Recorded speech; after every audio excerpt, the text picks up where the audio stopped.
The scanner lied 3 times before Rail Das believed it. He was eating cold ration paste from a metal pouch when the display on the Mudlark's console blinked and showed a power reading deep inside the Dulon drift.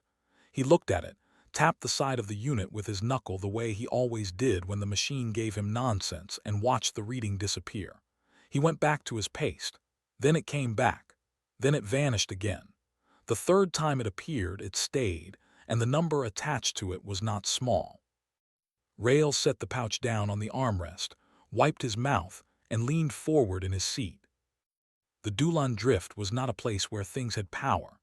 It was a graveyard, a long, slow-spinning field of broken ships and torn metal that sat at the edge of the contested fringe like a scar nobody wanted to talk about. Most of the wrecks in there were old. Some were ancient. Salvagers had picked the outer edges clean decades ago, and the inner layers were too dangerous to navigate without losing your ship to a drifting hull plate or a pocket of volatile gas from a ruptured fuel cell. Rail had been to the outer edge twice before. Both times he had come back with barely enough scrap to cover the fuel he burned getting there. He was back now because he had no better idea. Gund's deadline was 30 days out. Gund, who was a Vorith loan broker with 4 arms and the patience of a stone, had been very clear about what happened if Rail did not produce 12,000 credits before that deadline. The Mudlark would become Gund's property. Rail would become a man standing on a station dock with no ship, no tools, and no trade. So the drift it was. He ran the scan again. The reading held. Power output, faint but steady, coming from deep in the field, not the outer ring where the easy wrecks were, but the interior, where nobody went. He pulled up the field map on the secondary screen and looked at the debris density. It was bad.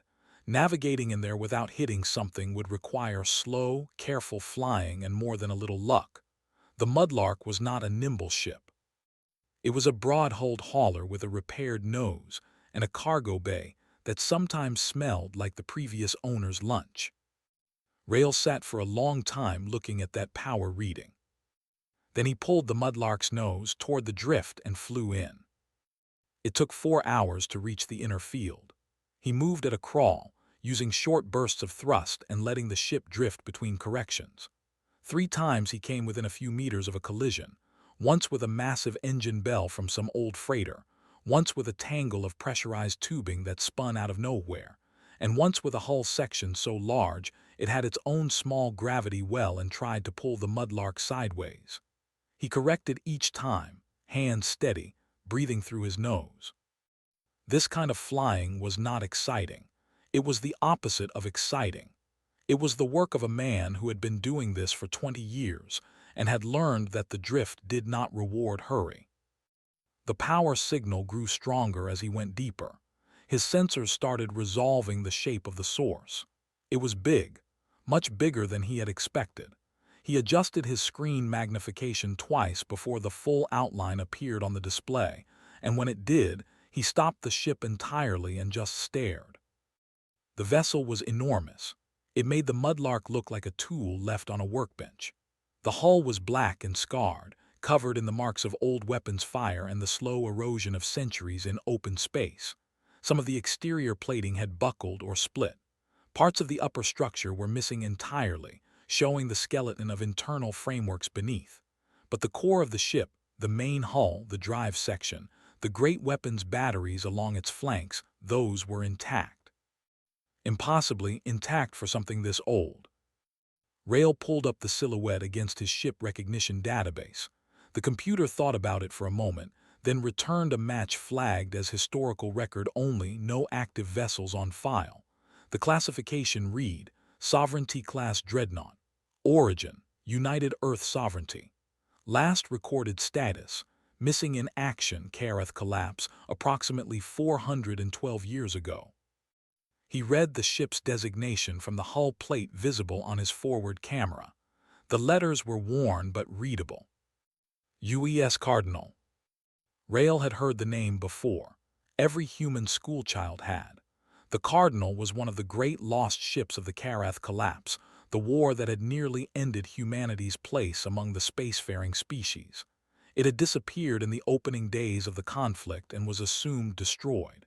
Its crew of over 2,000 had no graves. They were simply gone, out here somewhere in the dark. He sat with that for a moment. Then, being a practical man, he began thinking about what a Sovereignty-class dreadnought's weapons batteries would be worth in scrap weight. He suited up, pressurized his EVA gear, and brought the Mudlark alongside the Cardinal's hull, looking for an access hatch. He found one near the midsection, a large maintenance door, sealed. He began calculating whether he had the cutting equipment to open it. The exterior lights of the Cardinal came on. Not all of them, just a row of amber running lights along the hull near the hatch, blinking in a slow, deliberate pattern. Rail went very still inside his suit. The hatch mechanism turned on its own. The door swung open inward, smooth and unhurried, as if someone on the other side had pressed a button. His suit radio crackled. The voice that came through it was calm and clear, and carried the particular flatness of a very old synthetic intelligence. "Salvager," it said, "you are human, please come aboard. I have been waiting for someone like you." Rail looked at the open hatch. He looked at the dark corridor beyond it. He looked at the stars around him, cold and indifferent, and then back at the hatch. He thought about Gund. He thought about 30 days and 12,000 credits, and a ship he could not afford to lose. He grabbed the handhold at the edge of the hatch and pulled himself inside. The corridor smelled like cold metal and old air. Rail had been inside dead ships before. They had a particular smell, a flat, stale nothing that pressed against the inside of your nose and reminded you that the space you were standing in had not been breathed in a very long time. This was different. The air on the Cardinal was cold, yes, and old, but it was clean. The filters were running. Something inside this ship was keeping it alive. The amber lights along the corridor walls gave just enough light to see by. The floor was clear of debris. The walls had taken no internal damage. Rail walked slowly, one hand on the bulkhead. His suit helmet tucked under his arm after the first few minutes confirmed the atmosphere was breathable. The gravity was lower than standard, about 70%, but it worked. Somewhere deep in the ship, the gravity plating was still drawing power. He had gone about 40 meters down the corridor when the voice came again, this time through speakers built into the ceiling rather than through his suit radio. "You are moving toward what used to be the forward crew section," it said.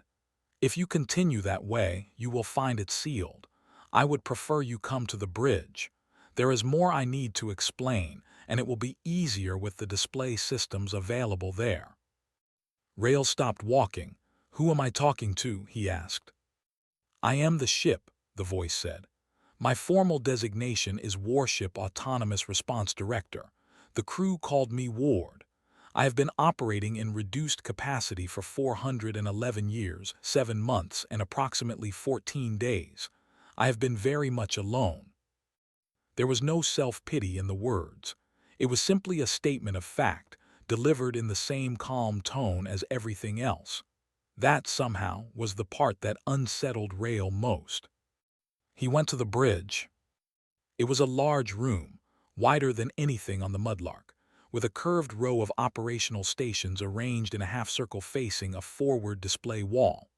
Most of the stations were dark, but a few showed soft blue readouts in navigation, life support, power management. The display wall had a faint glow. When Rail stepped inside, more lights came on, and the screens brightened as if the room itself was relieved to have someone in it. "Sit wherever you like," Ward said. "The captain's station is at the center, but you are not obligated." Rail sat in a plain crew chair near the left side. The captain's station, he noticed, had a nameplate on the back of it, Commander Dren Alaoi. The name was worn but legible. "Tell me what happened," Rail said. Ward told him. The story came out in measured pieces, each one placed carefully. The way someone tells a thing they have rehearsed in their head for a very long time and want to get right. The Cardinal had been part of the United Earth Sovereignty's deep patrol fleet in the years before the Karath collapse. In those days, humanity had been expanding, carefully, diplomatically, but expanding, and the three dominant powers of the region had been watching that expansion with increasing discomfort. The Vorath Compact, the Reth Dominion, and the Shan Hegemony had each, separately, decided that humanity was becoming a problem. At some point, Ward was not certain exactly when, but it had the evidence in its logs. They had decided to solve that problem together. The Karath collapse, as it had been recorded and taught for 4 centuries, was a war that started from a diplomatic failure. Both sides bore blame. It was one of those messy interspecies conflicts where the truth had been processed until it was smooth and easy to carry. What actually happened, Ward said, was a coordinated strike. The 3 factions moved simultaneously against humanity's military infrastructure on the first day of what was later called the collapse. The Cardinal was one of the first ships engaged. The crew fought.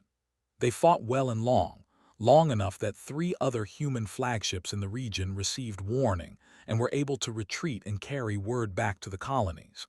Those 3 ships saved humanity's future. The Cardinal bought them the time to do it.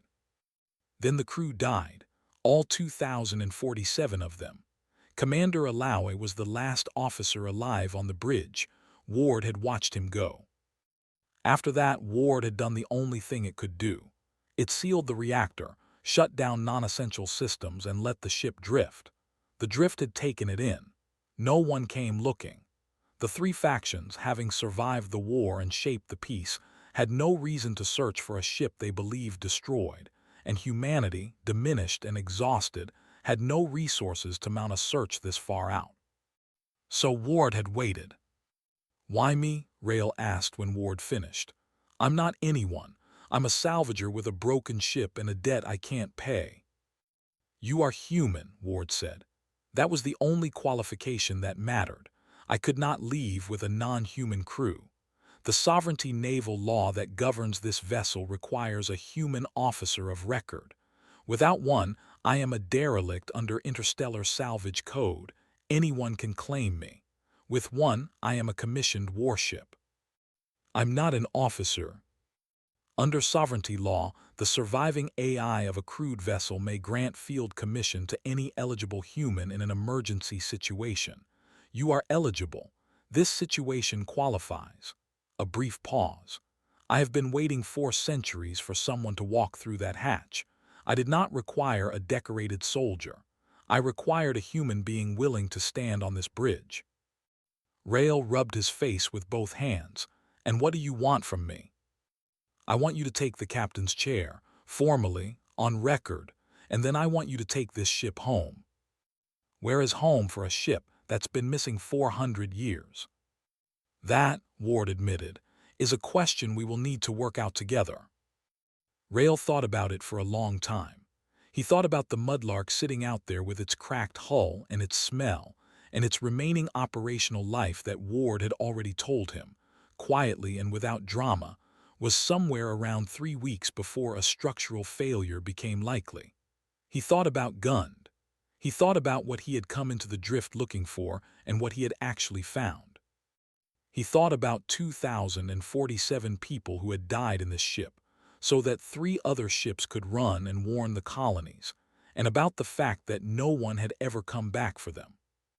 He got up, walked to the center of the bridge, and sat down in Commander Alawe's chair. It was too large for him and slightly tilted to the left where the frame had warped years ago. It was not comfortable. He put his hands on the armrests. "Ward," he said, "let's go." The Cardinal's engines began to warm for the first time in 411 years. The deep vibration of them moved through the hull and up through the chair and into Rail's back, slow and immense, like something very old learning to breathe again. Then the long-range sensors chimed. 3 vessels, Ward said, its voice unchanged. "Vorath compact configuration, patrol class. They are moving toward us at intercept speed." A half-second pause. They appear to have been waiting at the edge of the drift. Rail looked at the display wall, where 3 small shapes were now visible against the star field, growing steadily larger. "Ward," he said slowly, "have they been watching this place?" "It appears so," Ward said. which suggests they always knew I was here. Another pause, shorter this time, and chose never to tell anyone. The three Vorath ships did not hail immediately. That was the first thing Rail noticed. They came in fast, closed the distance, and then just held their position, three patrol vessels arranged in a loose triangle around the Cardinal's bow, engines hot, weapons arrays powered but not locked. Waiting. Rail had dealt with Vorath before. Most traders in the Fringe had. They were deliberate people. They did not act without a plan already formed.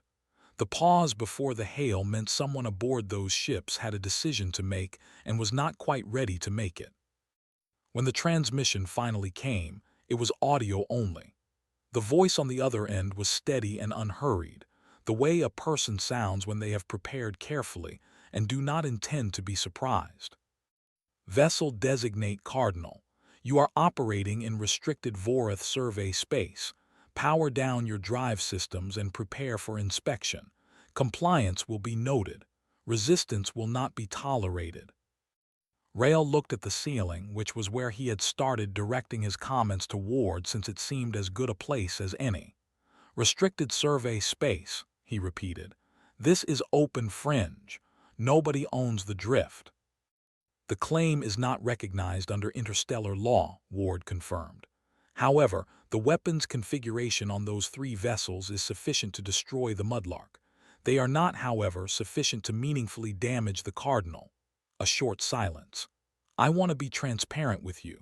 I have weapons that have not been fired in over 4 centuries. I would like your permission to use them in a limited way. Limited how? I will not destroy them, Ward said. I will disable them.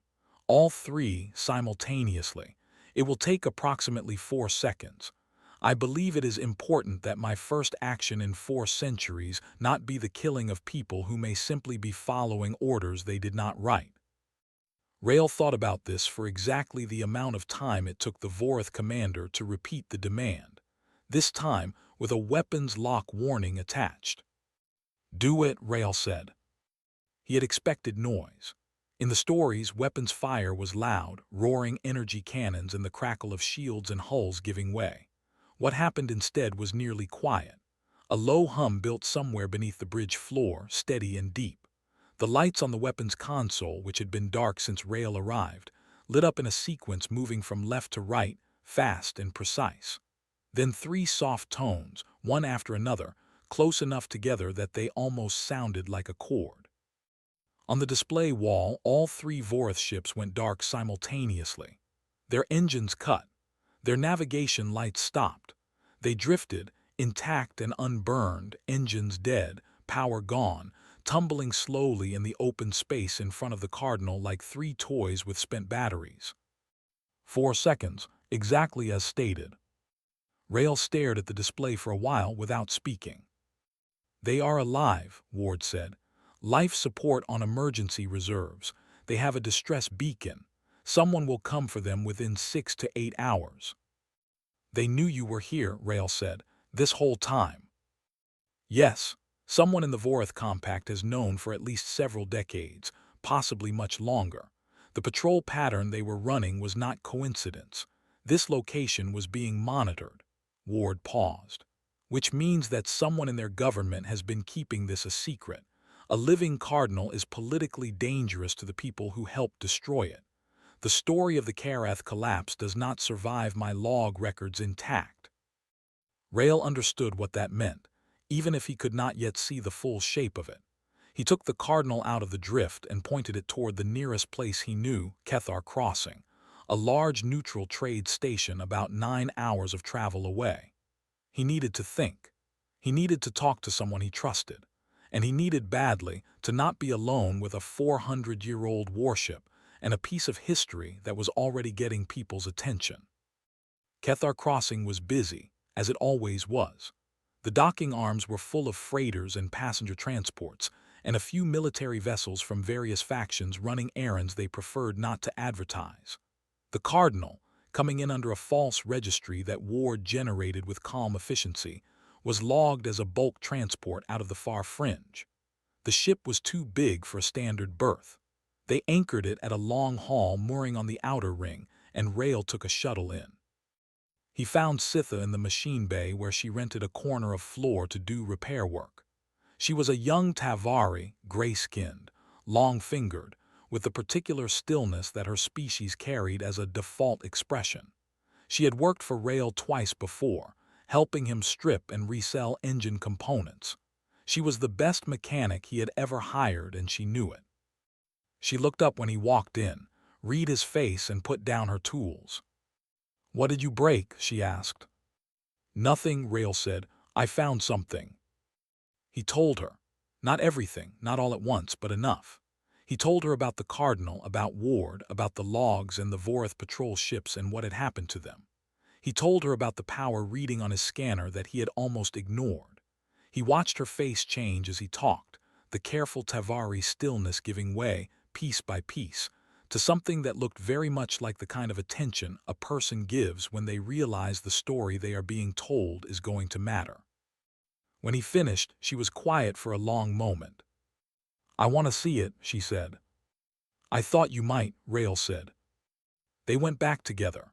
Sitha walked through the Cardinal's corridors without speaking, touching the walls sometimes, reading the plaques and the markings and the old design language of a ship built in a style that predated everything currently flying. Ward greeted her politely. She answered with a short nod and kept looking. What none of them knew, in those hours at Kethar Crossing, was that the disabled Vorath ships had already broadcast their distress signal. And that signal had been picked up not only by Vorath rescue craft, but by a Reth Dominion intelligence relay quietly parked 2 light towers out from the drift. A relay that reported to a woman named Nuvra, who had spent 6 years in the fringe looking for exactly this kind of signal. Back on the Cardinal, as Rail and Sitha sat in the ship's small officer mess and ate food from the Mudlark's supplies, because the Cardinal's 400-year-old stores were not something either of them was prepared to test, Ward interrupted quietly. "I have been monitoring communication traffic through Kethar Crossing's relay network," it said. "I am detecting encrypted Vorath military signals, a level of encryption that suggests this is not a routine patrol response. I'm also detecting what appears to be a Reth intelligence frequency. There is a third signal I cannot yet identify." A pause. 4 separate parties now appear to know, or strongly suspect, that the Cardinal is real and present in this region. The Vorath wish to eliminate this ship. The Reth wish to capture it. The 2 human colonial governments whose signals I can identify are currently in communication with each other, arguing about whether to acknowledge this ship's existence at all. Rail set down his food, and the 4th signal. "Unknown origin," Ward said. "What I can tell you is what that signal carried, a bounty offer, a very large one." Another pause, this one slightly longer than usual. "It is specifically for you, Rail, by name." Sitha looked at Rail. Rail looked at the ceiling. "I was supposed to be paying off a debt," he said, to no one in particular. Ward said nothing. Outside, through the Cardinal's hull, the stars were the same as they had always been, cold and enormous, and completely indifferent to the fact that a tired Salvager had just become the most wanted man in 4 different political calculations at once. It started with a timestamp. Sitha had been pulling up Ward's external log index for 2 hours, not the combat records or the navigational data, but the communication logs, the ones that recorded every signal the Cardinal had sent and received in the days before the Karath collapse officially began. She was looking for something specific, the way a careful person looks, slowly, without deciding in advance what she expected to find. The timestamp she found was 3 days before the date that every history book in the galaxy recorded as the beginning of the Karath collapse. 3 days before any shot was officially fired.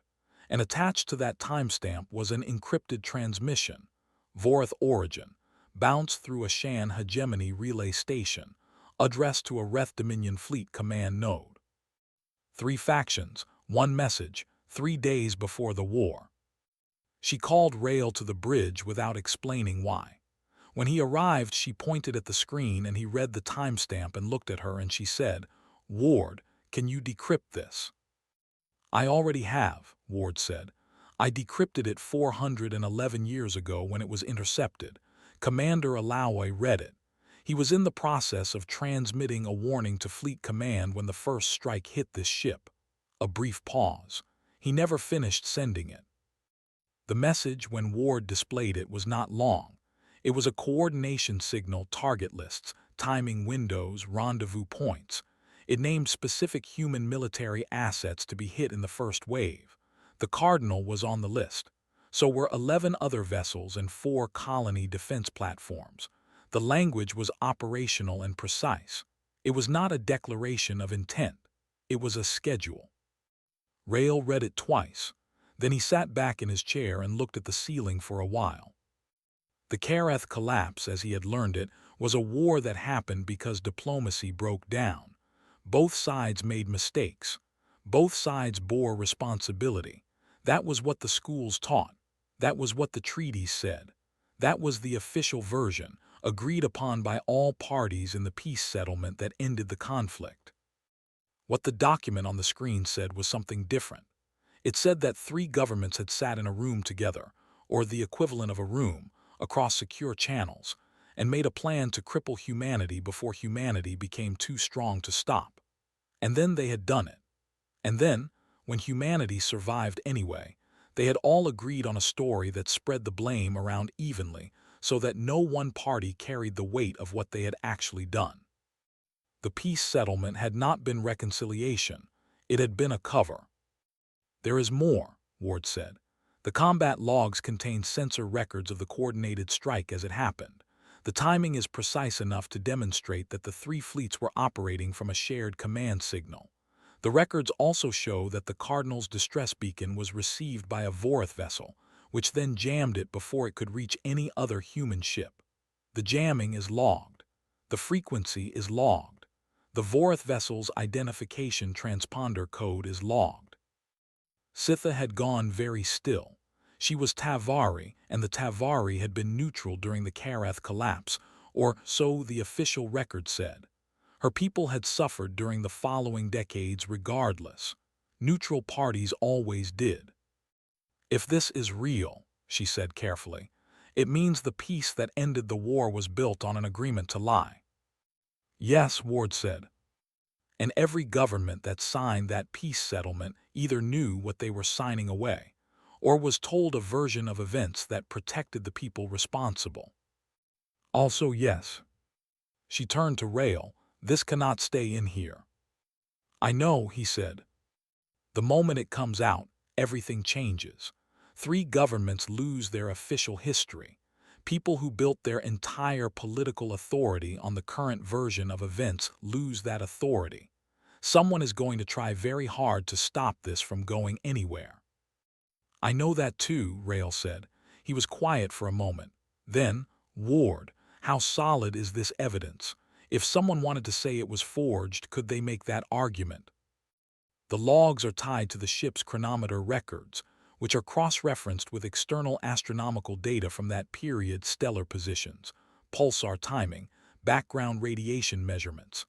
They cannot be backdated without falsifying data that is verified by independent sources across the galaxy. The records are genuine." Ward paused. "I am aware that this does not prevent people from claiming otherwise, but the claim would not survive serious scrutiny." That was when the second problem arrived. A woman had been found in the lower cargo section. Not hidden, exactly. She had been sitting on a supply crate eating a ration bar from her own pack, waiting patiently to be discovered. When the secondary sensor sweep found her and Rail went down to look, she stood up, brushed crumbs off her jacket, and introduced herself as Navra. She said she was Reth. She said she had come aboard at Kethar Crossing when the shuttle bay was briefly opened during resupply. She said she meant no harm.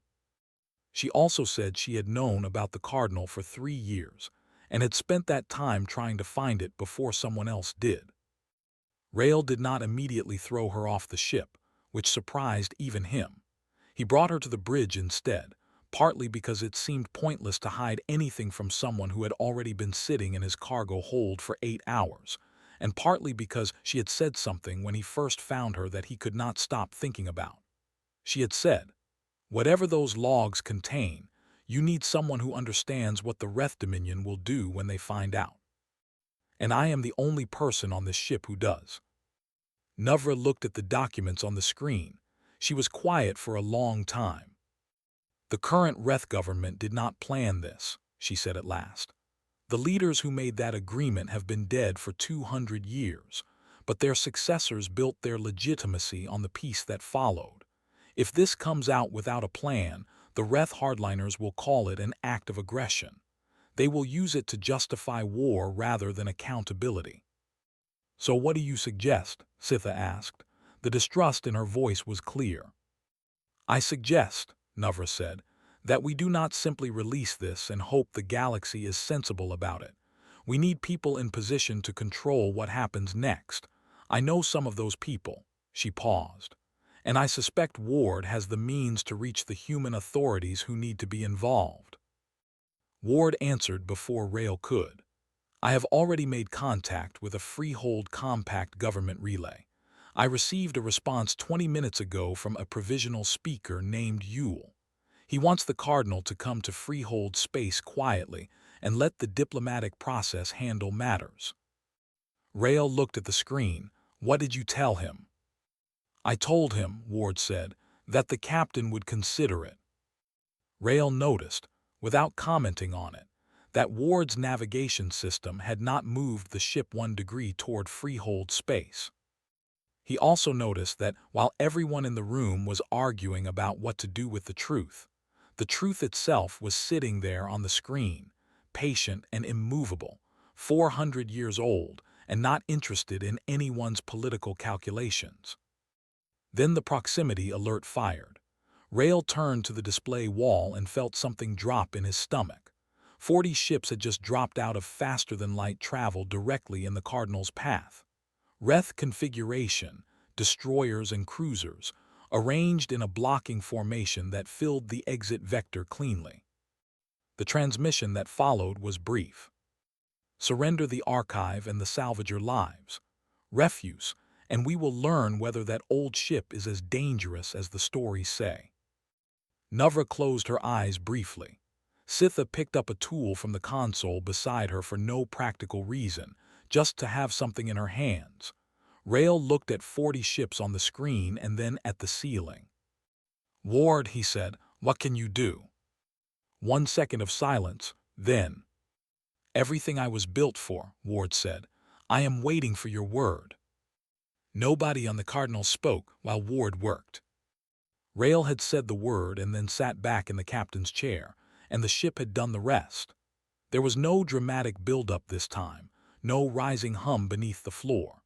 The Cardinal simply moved, a short, sharp FTL microjump that carried it inside the Wrath fleet formation in less than a second, to a position that should have been impossible for a ship that size to reach that quickly. The navigational math required to pull that off without colliding with 40 vessels at close range was the kind of math that no current ship computer could have calculated in real time. Ward had done it the way a person swats a fly, fast, certain, and without visible effort. From inside the formation, Ward fired, not at the hulls, at the drive systems of the 6 flagships in precise sequence, each shot calibrated to knock out propulsion without breaching the reactor containment that would have turned every hit into a catastrophe. Simultaneously, an electronic suppression field rolled outward from the Cardinal and washed through the rest of the fleet's communication systems, not destroying them but reducing them to noise for approximately 4 minutes. 4 minutes was enough. The Wrath fleet, its flagships dead in space and its smaller ships unable to coordinate, began pulling back. The Cardinal sat at the center of the formation, not pursuing, not firing again, simply present, enormous and ancient and absolutely calm. Rail watched it on the display wall and thought about the fact that there were sailors on those ships, people who had come out here following orders they had not written, and who were now sitting in the dark trying to figure out what had just happened to them. He was glad Ward had not asked him how many casualties were acceptable.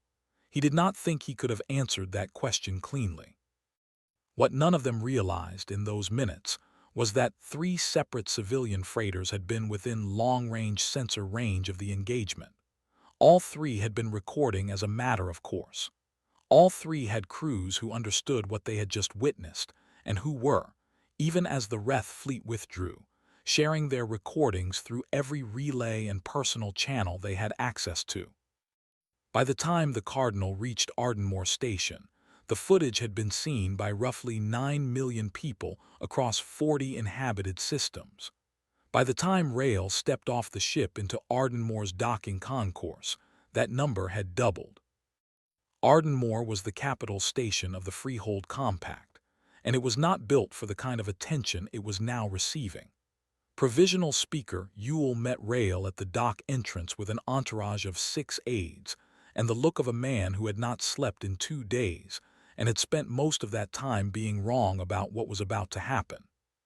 He was older than Rail expected, with a careful, measured way of speaking that probably served him well in normal politics and was currently failing him completely.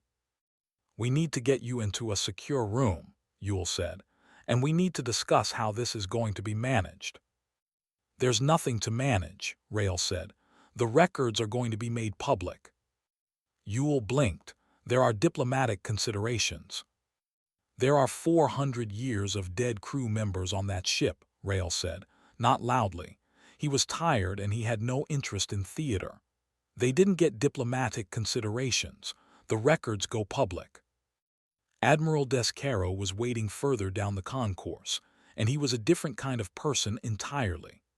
Caro was a compact, gray-haired man with the bearing of someone who had spent a lifetime preparing for problems that could not be solved by talking at them. He looked at Rail the way a practical person looks at a surprising but useful development. "Under sovereignty naval law," Caro said, "which I have spent the last 6 hours reviewing, your captaincy of the Cardinal is legally valid. I intend to recognize it formally. In exchange, I need the Cardinal to sit at dock here under military protection while the political situation resolves." "War doesn't need protection," Rail said. "I know," Caro said. "The protection is for everyone else." That Rail understood. He agreed. The archive release happened not with a press conference or an official announcement, but with Ward simply transmitting the files to the Freehold Compact's public data network and 17 independent galactic relay nodes simultaneously. Archivist Besso, a small, elderly Tavari scholar who had spent 40 years of her life writing papers that the academic community politely ignored, was the first outside expert to review and verify the records. Her authentication statement came out 6 hours after the release. It was 2 sentences long and used the word genuine twice. The political reaction was not immediate explosion. It was slower and in some ways harder to watch. It was the sound of official stories coming apart at the seams. Vorath news channels went silent for several hours and then came back with carefully worded statements that did not deny the documents but questioned their context. 2 Wraith government ministers resigned before the end of the first day. A Shan hegemony representative publicly demanded that the documents be authenticated by a panel they intended to control, and was publicly ignored by everyone except the people who pointed out that demanding a panel was its own kind of confession. High Arbiter Voss of the Vorath Compact arrived at Ardmore in person on the 3rd day. He was very old and he moved slowly, and he asked to meet with Rail privately, without aides or recorders. Rail brought Sitha. Voss looked at her, then at Rail, and then said nothing about it. He sat across a plain table in a plain room and folded his 4 hands together and was quiet for a moment before he spoke. "I did not plan this," he said. "I was not alive when it was planned. I inherited it." "I understand that," Rail said. "What I need you to understand," Voss said carefully, "is that there are people in my government who will use this moment to argue for defiance, Who will say that the compact's reputation cannot survive public acknowledgement and that the only path forward is to discredit the evidence and the people who found it? He paused. Those people are wrong. I know they are wrong, but I cannot make them wrong alone. What do you need from me? Rael asked. I need you to say, publicly and on record, that you are not seeking reparations, that you are not seeking political advantage, that this was never about punishing the Vorith people for what their government did 4 centuries ago. He met Rael's eyes directly. If you say that, I have ground to stand on. If you do not, the hardliners have the argument that this is an attack. Rael thought about it for a while. Sitha watched him think. I'll say it, he said at last, because it's true. I'm not looking for a war. I found a ship and the ship had a record and people deserve to know what the record said. He leaned forward slightly. But you're going to have to give me something in return, a real acknowledgement, not a diplomatic statement about regrettable historical context, something that says, this happened, we knew, and it was wrong. Voss was quiet for a long time, then he said, yes, I can do that. A human politician, a young, loud representative from one of the outer colonies, tried, on the 5th day, to give a speech calling the Cardinal's discovery a mandate for human expansion and the re-establishment of sovereignty-era territorial claims. Rael heard about it an hour before it was due to be broadcast and walked into the venue where it was being prepared, stood in front of the cameras the politician had arranged, and said clearly that this was not what had happened, and that anyone using the Cardinal's records as a reason to take things from other people was doing the opposite of what those records required. The politician was furious. Half the room applauded. Ward recorded it, as it recorded everything, and filed it neatly alongside 400 years of other things that mattered. On the 9th day at Ardenmoor, Gunn showed up. He came through the main concourse with 2 assistants at his flanks, and found Rael sitting in a small dockside food stall eating something hot, and not paying attention to his portable screen, which had been running notifications for 6 straight days that he had mostly stopped reading. Gunn sat down across from him, folded 2 of his 4 arms on the table, and regarded Rael with the particular expression of a person who has done careful arithmetic and arrived at a surprising number. Your debt, Gunn said, has been settled. Rael looked up from his food. By who? A military discretionary account, Admiral Caro's office. Gunn paused, then added in a slightly different tone, the Mudlark has also been assessed. The hull stress fractures are extensive. It has been declared a total loss for practical purposes. Another pause. I am sorry about that. I know you built your work around that ship. Rael thought about the Mudlark, the smell of it, the particular rattle the cargo bay door made, the way the display console had to be tapped at the left corner or it would give you false readings. 14 years he had operated that ship. It was not much. Most salvagers would have called it a liability dressed up as a vessel, but it had been his. It got me to the drift, he said. Yes, Gunn said. He stood, smoothed his jacket, and then said something that Rael had never heard from him in all their years of dealing. You did a good thing, Rael. I did not expect that from you. I do not say that as an insult. He left without waiting for an answer. The offers came in waves after that. The Freehold Compact offered Rael a government advisory position with a title that was longer than his arm and a salary attached. He read the offer twice, put it aside, and forgot to respond. A human media network offered him an exclusive account deal. He did not respond to that one at all. A colony government on the far side of human space sent a formal letter declaring him a hero of the people, which he read, appreciated quietly in private, and also did not respond to. What he did instead was talk to Ward. They spoke for a long time over 2 evenings, just the 2 of them on the bridge with the Ardenmoor station, lights coming through the forward viewport in long, slow patterns. Ward talked about Commander Alawi, not as a report, but the way someone talks about a person they genuinely miss. It described his habit of reading printed books rather than screens. The way he had handled the crew during long transits, walking the corridors himself rather than sending announcements through the intercom. The last orders he had given before he died, which were to protect the engine room crew first and the bridge second.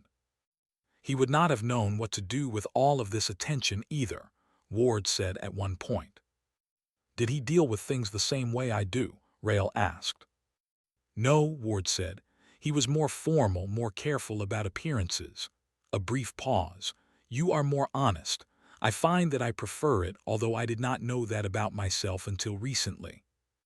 Admiral Caro offered the Cardinal a formal military commission on the 10th day.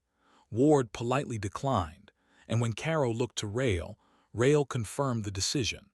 The Cardinal was not a freehold compact vessel. It predated the freehold compact by centuries. It had been built to serve humanity as a concept, not any particular arrangement of human governments that happened to exist at a given moment. Caro accepted this with the expression of a man who had expected it, and respected it even while finding it inconvenient. Navra left on the 8th day. She came to find Rail at the food stall the morning she was going.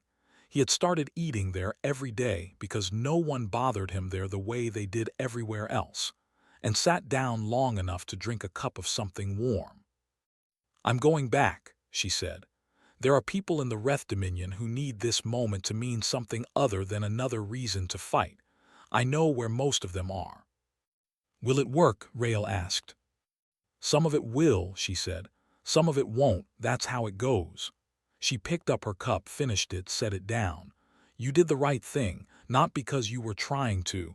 That's the best way to do the right thing I've found. She left. They did not exchange any formal farewell. It felt correct.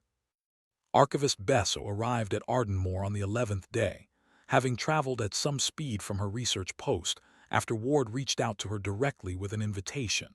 She was small and moved carefully, and had the eyes of a person who had spent decades being right about things and being ignored for it.